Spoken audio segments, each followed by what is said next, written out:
ሰላም ጤና ይስጥልን። የተወደዳችሁ የኢሪሳት ቴሌቪዥን ተከታታዮች ለዛሬ ሐምሌ 24 ቀን 2026 የተሰናዱ የምሽት ዜናዎችን ወደ እናንተ ማድረስ እንጀምራለን። እንድትከታተሉን በአክብሮት እንጠይቃለን። አበይት ነጥቦቹን በቅድሚያ የሱዳን ጦር ኃይሎች የፈጥኖ ደራሽ ታጣቂዎችን ለመደምሰስ ከጫፍ ደርሰዋል ተባለ። የሱዳን ጦር በሰነዘረው የድሮን ጥቃት የበርካታ ሰዎች ሕይወት ማለፉን የሰብአዊ መብቶች ተሟጋች ቡድን አስታወቀ። በኮንጎ በተከሰተው ኢቦላ በሽታ የሞቱት ሰዎች ቁጥር ከ1000 በላይ ማለፉ ተገለጸ። ቱርክ በሶማሊያ የሚገኘውን ወታደራዊ ስምሪቷን ቆይታ አራዘመች።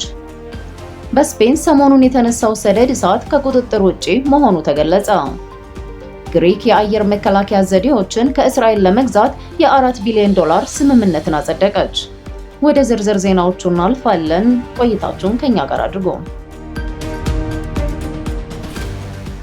የሱዳን ጦር ኃይሎች የፈጥኖ ደራሽ ታጣቂዎችን ለመደምሰስ ከጫፍ ደርሰዋል ተባለ። የሱዳን ጠቅላይ ሚኒስትር ካሚል ኢድሪስ የሱዳን ጦር ኃይሎች የአማጺውን ፈጥኖ ደራሽ ኃይሎች RSF እና የውጭ ሀገር ቅጥረኞችን ሙሉ በሙሉ በመደምሰስ ጦርነቱን ለማጠናቀቅ ከጫፍ ደርሷል ሲሉ ተናገሩ። ጠቅላይ ሚኒስትሩ አውዳሚው ግጭት በመጨረሻም ወደ ማብቂያው እየተቃረበ መሆኑን ያላቸውን ተስፋ ገልጸዋል።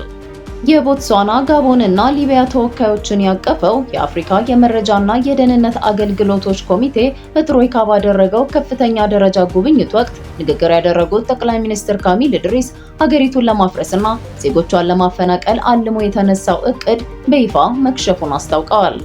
የእቅዱ ሙሉ ሀሳብ ይህችን ጥንታዊት ስልጣኔ ከህዝቧና ከሀብቷ ባዶ ማድረግ ነበረ። እቅዱ ከሽፏል። አሁን ደግሞ ሱዳን ተመልሳለች ያሉት ካሚል ኢድሪስ በሀገሪቱ ውስጥ ህይወት ወደ መደበኛ ሁኔታ እየተመለሰ መሆኑን ጠቁመዋል። በካርቱምና በሌሎች ክልሎች ደርሶ የነበረውን የውድመት መጠን ያጎሉት ጠቅላይ ሚኒስትሩ ግጭቱን የውስጥ ትግል አድርገው የሚገልጹ ንግግሮችን ውድቅ በማድረግ ውጫዊ ጸብ አጫሪነት እንደሆነ ገልጸውታል።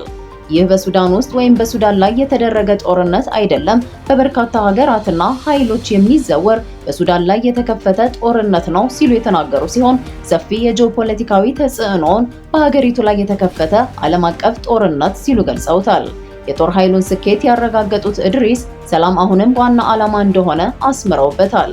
በተባበሩት መንግስታት ድርጅት፣ በአፍሪካ ህብረት፣ በአረብ ሊግ እና በቫቲካን የሚደገፈውን ሁሉን አቀፍ የሰላም ጥረት መንግስታቸው ለመደገፍ ያለውን ቁርጠኝነትም አብራርተዋል። ጠቅላይ ሚኒስትሩ በተጨማሪም የሱዳን ቀጥተኛ ተሳትፎ ሳይኖር በአውሮፓ ዋና ከተሞችና ቀጠናዊ ማዕከላት በሚካሄዱ በውጭ ሀገራት የሚመሩ የሰላም ጉባኤዎች ላይ ጠንካራ ማስጠንቀቂያ የሰጡ ሲሆን እንደዚህ ያሉ ጥረቶችን ቅኝ ግዛታዊና ዘረኝነት ሲሉ ፈርጀዋቸዋል። ከሱዳን ዜና ሳንወጣ የሱዳን ጦር በሰነዘረው የድሮን ጥቃት የበርካታ ሰዎች ህይወት ማለፉን የሰብአዊ መብቶች ተሟጋች ቡድን አስታወቀ። በሱዳን ብሉ ናይል ክልል በተፈናቀሉ ወገኖች ስብስብ ላይ የሱዳን ጦር ኃይል ትናንት ሐሙስ ሐምሌ 23 ቀን በሰነዘረው የድሮን ጥቃት የበርካታ ሰዎች ህይወት ማለፉን አንድ የሰብአዊ መብቶች ተሟጋች ቡድን አስታወቀ። በደቡብ ምስራቅ ሱዳን የሚገኘው ይህ ክልል በሱዳን ጦር ኃይል እንዲሁም በፈጣን ድጋፍ ኃይሎችና በአብድልአዚዝ አልሂሉ የሚመራው የሱዳን ህዝቦች ነጻነት ንቅናቄ ሰሜን ጥምረት መካከል ላለፉት ወራት ሲካሄድ በቆየው ውጊያ ሲታመስ ቆይቷል።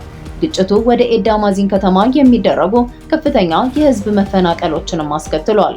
ኤመርጀንሲ ሎየርስ የተሰኘው የህግና የሰብአዊ መብቶች ተሟጋች ቡድን እንዳስታወቀው የጦሩ ድሮን ሐሙስ ዕለት ማለዳ ላይ በብሉ ናይል ግዛት በደቡባዊ ባዲያ አካባቢ የተፈናቀሉ ሲቪሎችን ኢላማ በማድረግ ድብደባ ፈጽመዋል። የመጀመሪያ ደረጃ መረጃዎች እንደሚያመለክቱት በጥቃቱ አብዛኞቹ ሴቶችና ህፃናት የሆኑ በደርዘን የሚቆጠሩ ሰዎች ተገድለዋል ወይም ቆስለዋል ሲል ቡድኑ ባወጣው መግለጫ ገልጿል። ጥቃቱ የተፈጸመው በታሲስ ጥምረት የፕሬዝዳንታዊ ምክር ቤት አባል እና የማዕከላዊ ክልል አስተዳዳሪ የሆኑት ሳሌህ ኢሳ ከሲናር ግዛት ተፈናቅለው ወደ ብሉ ናይል የመጡ ወገኖችን መጎብኘታቸውን ተከትሎ ነው። ተሟጋች ቡድኑ አክሎ እንዳመለከተው በጥቃቱ ሰለባ የሆኑት ወገኖች በሱዳን ጦርና በRSF መካከል ከሚካሄደው ውጊያ የሸሹ ናቸው። ይህ ግጭት ከፍተኛ የሰብአዊ እርዳታ እጥረት ባለበት ሁኔታ በሺዎች የሚቆጠሩ ሰዎችን ከመኖሪያ ቀያቸው በማፈናቀል መጠለያ፣ የግጦሽ መሬትና መኖሪያቸውን አጥተው ለከፍተኛ እንግልት ተዳርገዋል ብሏል። በኮንጎ በተከሰተው ኢቦላ በሽታ የሞቱት ሰዎች ቁጥር ከ1000 በላይ ማለፉ ተገለጸ። በኮንጎ ዲሞክራቲክ ሪፐብሊክ በኢቦላ በሽታ የሞቱት ሰዎች ቁጥር ከ1000 በላይ ማለፉን ይፋዊ መረጃዎች ያመለከቱ ሲሆን የሕክምና ባለሙያዎች በክሊኒኮች ላይ የሚፈጸሙ የታጣቂዎችን ጥቃትና ሰፊ የቁሳቁስ እጥረቶችን ተቋቁመው የበሽታውን ስርጭት ለመቆጣጠር እየታገሉ ይገኛሉ። የኮንጎ የህብረተሰብ ጤና ኢንስቲትዩት ረቡዕ ዕለት እንዳስታወቀው በኢቦላ በሽታ መያዛቸው የተረጋገጠ ሰዎች ቁጥር ወደ 2536 አድጓል። የሞቱት ሰዎች ቁጥርም ከ1000 አልፎ 1033 መድረሱን አክሎ ገልጿል። ለ17ኛ ጊዜ የተከሰተው የኮንጎ የኢቦላ ወረርሽኝ በግንቦት ወር ላይ ይፋ የተደረገ ቢሆንም ባለሙያዎች ግን የበሽታው ስርጭት ከሳምንታት በፊት መሰራጨት እንደጀመረ ያምናሉ።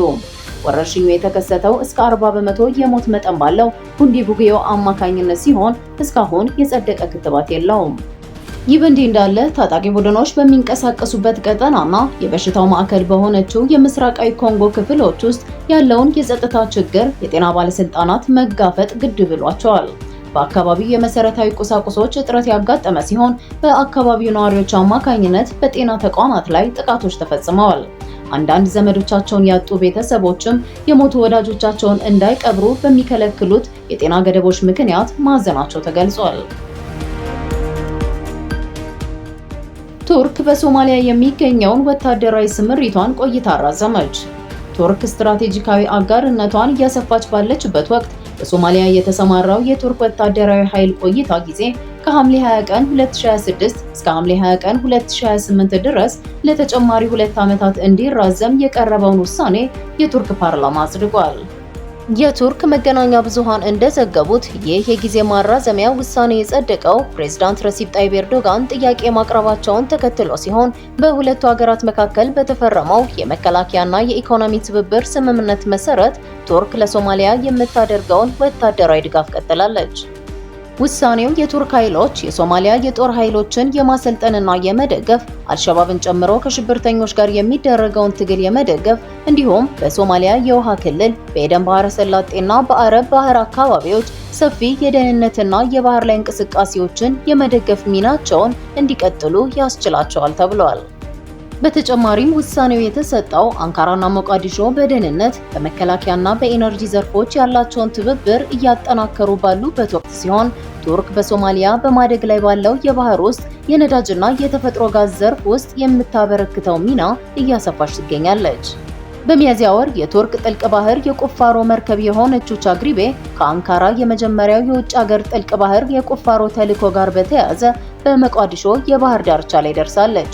መርከቧ በህንድ ውቅያኖስና በአረብ ባህር ውስጥ እያንዳንዳቸው በግምት 5000 ካሬ ኪሎ ሜትር የሚሸፍኑ በርካታ የባህር ውስጥ የነዳጅና ጋዝ ብሎኮችን ታስሳለች ተብሎ የሚጠበቅ ሲሆን በዚህም እስከ 7500 ሜትር በሚደርስ ጥልቀት ላይ የቁፋሮ ስራዎችን ለማከናወን ታቅዷል። ይህ የቁፋሮ ዘመቻ ከኦፕሬሽኑ በፊት በ2026 አጋማሽ አካባቢ ከተካሄዱ የሴስሚክ ጥናቶች በኋላ የተከተለ ነው።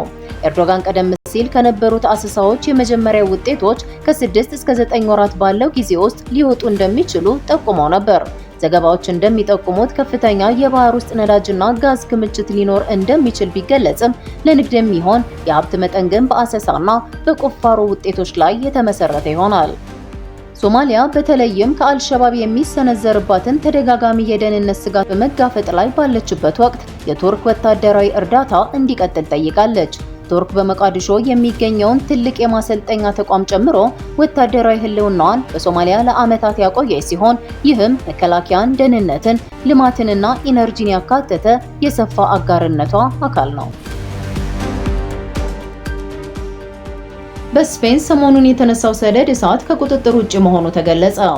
በስፔን ሰሞኑን የተነሳው ሰደድ እሳት ከቁጥጥር ውጭ መሆኑን የሀገሪቱ ውጭ ጉዳይ ሚኒስቴር ዛሬ ሐምሌ 24 አስታወቀ። በመሆኑም የአውሮፓ ህብረት የሲቪል መከላከያ ተቋም የእሳት ማጥፊያ አውሮፕላኖች እገዛ እንዲያደርግ ጥሪ አቅርበዋል። በጥሪው መሰረት የአውሮፓ ህብረት 4 የእሳት ማጥፊያ አውሮፕላኖችን ዛሬ ወደ ስፔን መላኩን የዜና አውታሮች ዘገባ ያመለክታል። በሀገሪቱ እስከ 41 ዲግሪ ሴንቲግሬድ ድረስ የደረሰው የሙቀት ማዕበል በማዕከላዊ ስፔን ማድሪድ ከተማ አቅራቢያ የሚገኘውን ጫካ ማንደዱን ቀጥሏል። እሳቱ እስካሁን 1300 ስኩዌር ኪሎ ሜትር የሚሆን ደን ማውደሙን ለማወቅ ተችሏል። የስፔን መንግስት የአስቸኳይ ጊዜ አዋጅ ያወጀ ሲሆን ወደ 10,000 የሚሆኑ የአካባቢው ነዋሪዎችን ወደ ተሻለ ስፍራ ማዛወሩን የዘገበው የፈረንሳይ ዜና አገልግሎት ነው። በመጨረሻ ግሪክ የአየር መከላከያ ዘዴዎችን ከእስራኤል ለመግዛት የ4 ቢሊዮን ዶላር ስምምነትን አጸደቀች። ግሪክ 3.5 ቢሊዮን ዩሮ የሚያወጡ የአየር መከላከያ ዘዴዎችንና የተለያዩ አይነት ሰው አልባ አውሮፕላኖችን ከእስራኤል ለመግዛት ማቀዷን ሮይተርስ ሐምሌ 24 ዘግቧል። የግሪክ ፓርላማ የአየር መከላከያ ዘዴዎችን ከእስራኤል ኩባንያዎች በ3.5 ቢሊዮን ዩሮ ለመግዛት የሚያስችል ትልቅ ውል አጽድቋል ሲል የእስራኤል የኢኮኖሚ ጋዜጣ ዘማርከር ጨምሮ መዘገቡ ተነግሯል። ውሳኔው በጠቅላይ ሚኒስትር ክሪያኮስ ሚትሶታኪስ በተመራው የግሪክ የውጭ ጉዳይ የመከላከያና የመንግስት ምክር ቤት ስብሰባ ጸድቋል ሲል አጃንስ ፍራንስ ፕሬስ ዘግቧል። ግሪክ ከቱርክ ጋር ለ10 ዓመታት በዘለቀው ውጥረት ምክንያት ከጠቅላላ የሀገሪቱ ምርት ውስጥ ቢያንስ 2% ለመከላከያ ወጪ ትመድብ የነበረች ሲሆን አሁን ደግሞ ቁጥሩን ከፍ በማድረግ ከ3% በላይ እየመደበች እንደሆነ ዘገባዎች ያመለክታሉ። የተወደዳችሁ የኢሪሳት ቴሌቪዥን ጣቢያ አድማጭ ተመልካቾች ለዛሬ ምሽት ያዘጋጀናቸውን የአማርኛ ቋንቋ ዜናዎችን በዚህ ፈጽመናል። በቀጣይ በሌላ የዜና ጥንቅር እስከምንገናኝ በያላችሁበት ሰላም ቆዩ።